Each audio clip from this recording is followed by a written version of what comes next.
Olá, tudo bem com você? Eu tenho uma palavra de Deus para a sua vida.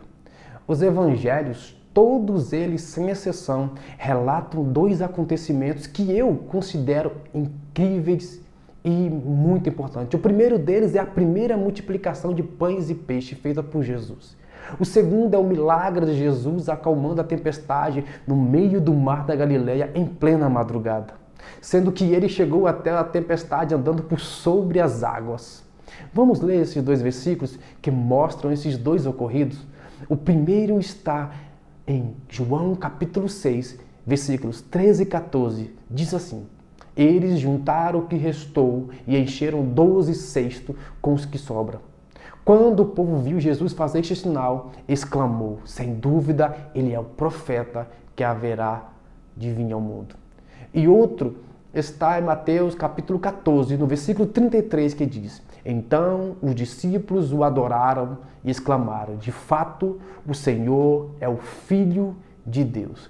Talvez você, que conheça o mínimo que seja de Bíblia, esteja se perguntando: mas por que o baiano leu esses dois textos em evangelhos escritos segundo autores diferentes, sendo que os acontecimentos são sequenciais uns dos outros? Boa pergunta, mas vamos lá, deixa eu te mostrar. Talvez você nunca tenha observado que, apesar dos 4 escritores dos evangelhos terem falado sobre os 2 episódios, um descreve fatos detalhados de cada ocorrido e outro não. Por isso, eu gostaria que você prestasse bem atenção para o que irei falar no vídeo de hoje. Por que o título desse vídeo é Quem é Jesus para você?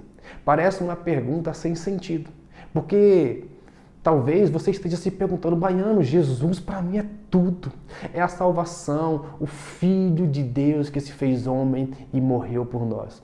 Com certeza, essas afirmações não estão erradas, mas o sentido de minha pergunta não é saber o conceito geral do que a figura de Jesus é, mas saber o que de fato Jesus é para você. Deixa eu te explicar o que aconteceu nesses 2 momentos que acabei de ler com vocês no início desse vídeo. Observe que ambos os versículos estão colocados no final de cada milagre realizado por Jesus. O primeiro versículo descrito em João vai nos mostrar o final da primeira multiplicação de pães e peixes, quando Jesus alimenta mais de 5.000 homens, sem contar mulheres e crianças. No final do milagre sobram ainda 12 cestos cheios, e a multidão reconhece Jesus como o profeta que haveria de vir. Se você observar no versículo seguinte que eu li com vocês, descrito em Mateus, nós vamos perceber que após Jesus ter multiplicado os pães e os peixes, Jesus dá ordem aos seus discípulos para irem para o outro lado da margem do mar da Galileia. Porém, uma tempestade surge em meio ao trajeto dos discípulos em plena madrugada. Então Jesus surge no meio do mar, indo em direção ao barco, andando por cima das águas. E ele entra no barco, acalma a tempestade. Após isso, os discípulos olham para Jesus e dizem: Ele é o Filho de Deus, e o adoram. Essa adoração direcionada a Jesus, descrita nesse versículo, é a primeira manifestação de adoração dos discípulos para com Jesus. Os discípulos olham para Jesus não mais como o homem que realizava milagres de diversos tipos, mas como o Senhor que merece ser adorado. Agora, o porquê dessa pergunta? Você com certeza observou que estou falando de 2 cenários de milagres, porém vemos 2 formas de reconhecimento para com a pessoa de Jesus.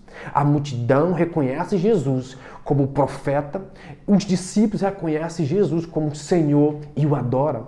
Agora faço novamente a pergunta: e para você, quem é Jesus? Se eu citar alguns acontecimentos da Bíblia, não muito, mas algum deles, iremos perceber quem era Jesus para cada pessoa que teve um encontro com ele.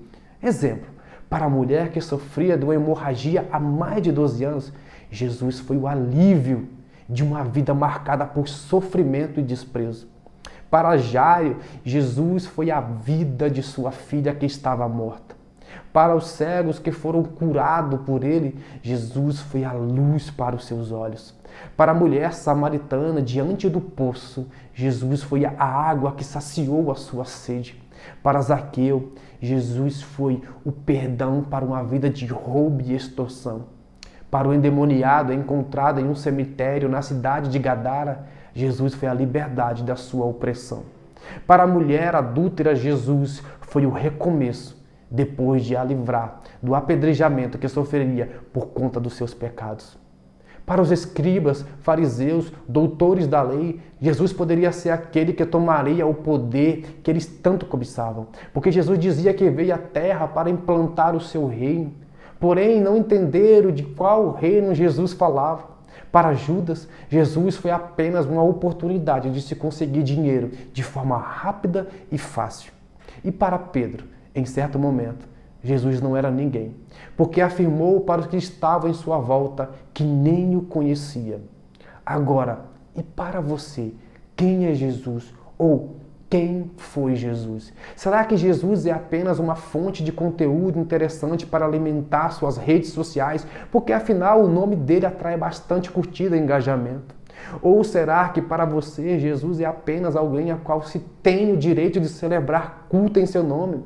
E você frequenta porque se sente bem nesses locais e eventos? Ou será que Jesus é alguém sem importância ao ponto de nem ser lembrado em suas noites antes de você repegar no sono? Ou será que Jesus é apenas alguém que teve grande conhecimento como os grandes filósofos? Porque para a ciência, ele é apenas uma ilusão. Para a história, nada mais, nada menos que alguém a qual se usa para dividir a história em suas partes, antes e depois dele. Para os chamados ateus, ele foi apenas mais alguém que pode até ter feito algo importante ou não, porém, nada mais que isso. Na verdade, essa pergunta deve ser feita todos os dias para nós mesmos. Porque em dias tão modernos, nós temos sido verdadeiros negligenciadores de alguém que veio e tomou o nosso lugar de morte. Mesmo assim, nós esquecemos dele todos os dias. É isso mesmo. Porque só lembramos dele quando estamos em apuros, não é mesmo? Se pensarmos bem, não estamos diferentes da multidão que o seguia em seu tempo, que admirava não porque quem ele era, mas pelo que ele fazia. E na primeira oportunidade de traí-lo, fizeram isso. Será que nós não faria o mesmo se fosse hoje? Muito mais que um realizador de milagres ou alguém que faz e fez grandes prodígios e maravilhas, Jesus nessa geração tem procurado ser quem realmente de fato veio para ser, o Filho de Deus, o seu Salvador, seu amigo. Por isso Jesus não quer ser usado ou apenas lembrado em seus diversos posts. Ele quer mudar a sua história, ser o seu amigo. Ele todos os dias está de braços abertos para você, dizendo: filho, eu estou aqui, louco para cuidar de você. Eu estou à porta batendo e dizendo: deixa eu entrar na sua vida. Você já permitiu tantas coisas fazerem parte de sua história que só te machucaram. Jesus jamais irá ferir tua liberdade de escolha. Ele sempre irá perguntar se pode entrar na sua vida. E se você deixar, ele irá fazer uma limpa em sua vida, tirar tudo que te feriu, que te usou. Ele será o seu melhor amigo, vai te abraçar quando não houver mais ninguém à sua volta. Ele irá preencher os seus espaços antes deixado por uma vida de desilusão e frustração. Ele irá enxugar dos seus olhos toda lágrima. Você só precisa de uma coisa para isso ser possível. Isso basta você deixá-lo tomar conta de você. E aí, quem é Jesus para você?